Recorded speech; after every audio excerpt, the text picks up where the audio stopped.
TreeBark here. I was just looking through this old catalog from Cobi. So I guess I can toss that to the side.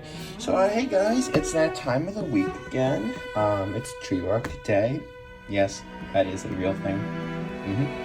So anyway, today I am going to show you guys, as the title you'll probably see, I'm going to show you guys an old video that I made. However, this is not the original video. This is actually the very first concept, the storyboard that I made one day while I was in the car on a drive with my family. And I was thinking about making this movie, which I will reveal to you guys in a moment. And I decided I would draw out like what I thought I could do. So what this will do is it'll give you guys a quick little insight to how my mental process is as I'm coming up with these films, and how the original concept changes from that first idea to the final film. So the movie in question is Invasion of Poland, which I originally called Burning Roads. So let's get out the storyboard. Let's open.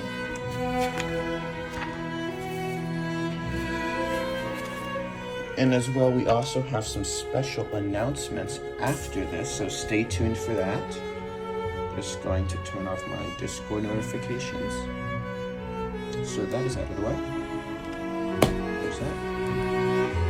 Okay, so Burning Roads, or Invasion of Poland, as you might know it as, is originally a video that I did in December of 2020, long time ago at this point.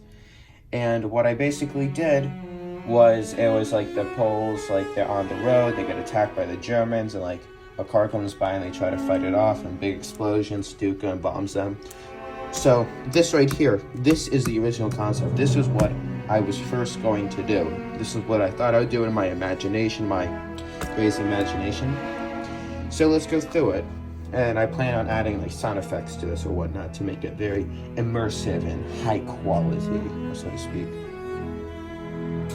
So the movie would open up with a Polish column of different tanks, such as the Vickers and the Polish tankette, along with some horse cavalry going along a road after the invasion begins. So some forest stuff, everything. Then it cuts to a Stuka dive bomber flying around, and the pilot ends up noticing them. And after that, he turns his plane to go and attack them. And as what you'll see so far is that this is quite similar-ish to my original, to my final movie, sorry.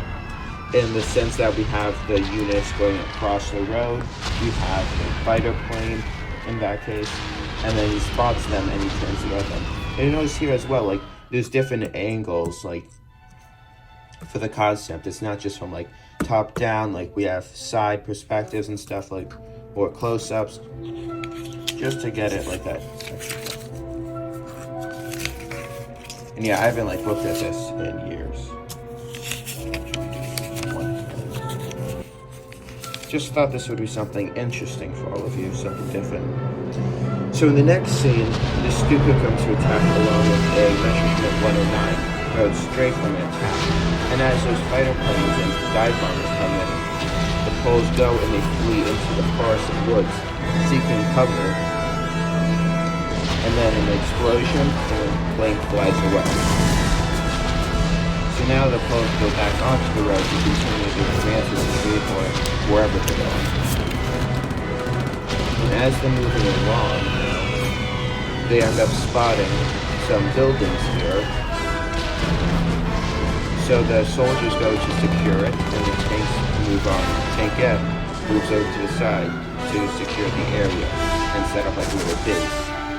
Now we cut to the German car, which again, in the final movie you did see that. You saw the car that would drive by, and that would end up becoming the next conflict. So as everybody goes, as the Poles go and they take over the area, the tank spots the car and it goes back to attack it.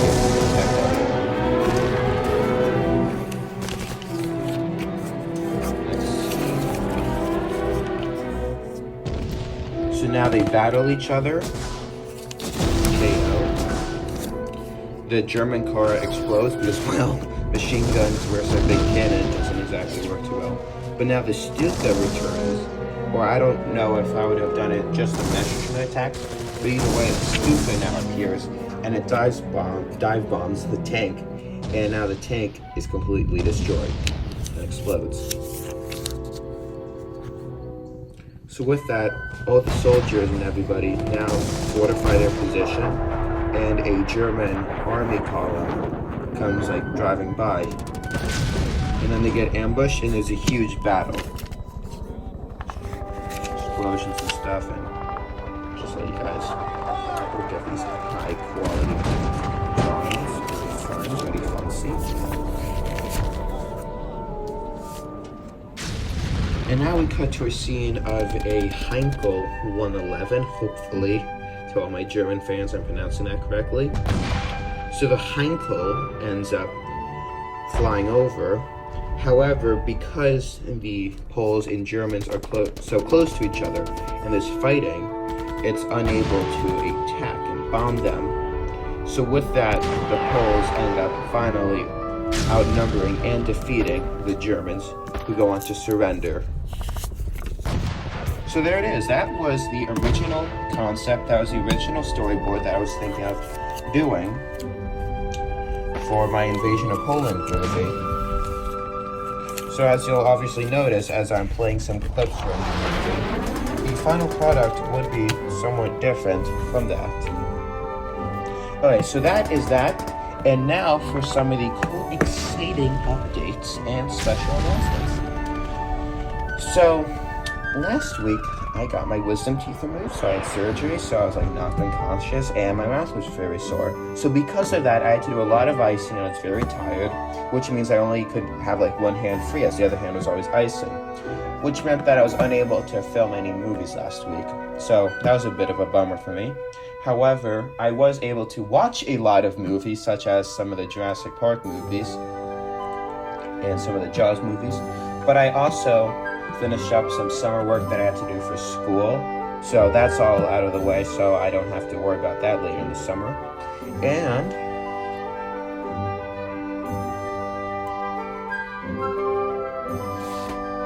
we now have TreeBark merchandise. I set all that up. So what I learned when I was doing that, once I finished it, I spent hours and hours doing all this merchandise. So there's a lot of like cool different things. Some t-shirts, some sweatshirts, some like a mug. There's even like a backpack because they had that as an option. So the way that you find it is I actually included it in all of my description sections under each video. So you can find that there. And also, you go on the home page, there's a little thing here that again, when you click on it, it will take you there. As well as on the About page. TreeBark merchandise. So on my store, this is the homepage, I think. I don't know how much like customization I can do with this. I'm gonna like look it over some more and stuff. But here are the different things. We start off with a t-shirt in black and white from my original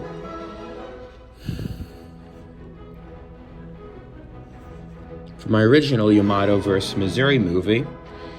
And this has the logo in the corner. The logo's on all of it for branding. And as you'll actually notice, all of these are in white. However, that was just the generic thing, so they all look similar, except some of these, which white wasn't an option. However, when you click on it, it's in a whole bunch of colors, so you can actually select what you want. If you want a blue, a darker blue, maybe like a gray or a pink or something. Pink. And you can choose your size from small to 4XT. And these prices are pretty reasonable. I sell $20 for this.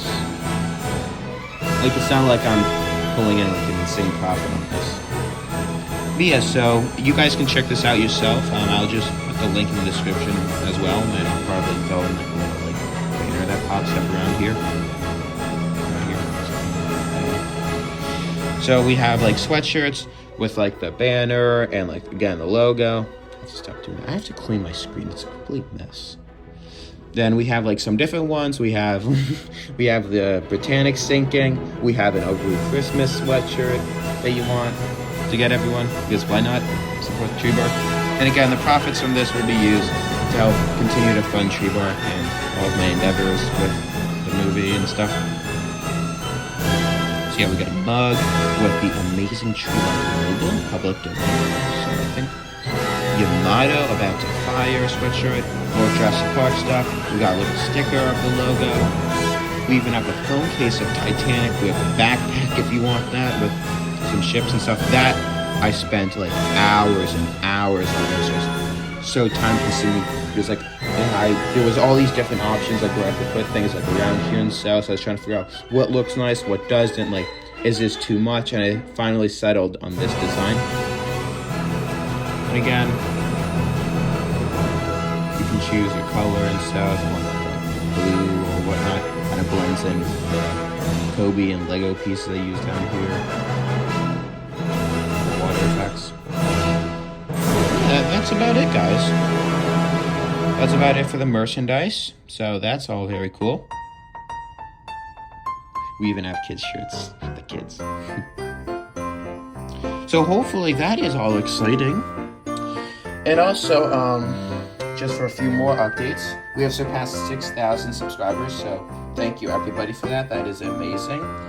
And one last thing, so I finally got my underwater camera, so I can now film some stuff of like different ships in the water and see like, does the Cobi, Missouri floater sink, and like if it does sink, then I can have like shots of it like sinking down like underneath the water and stuff. So I'll figure out how I'll do that.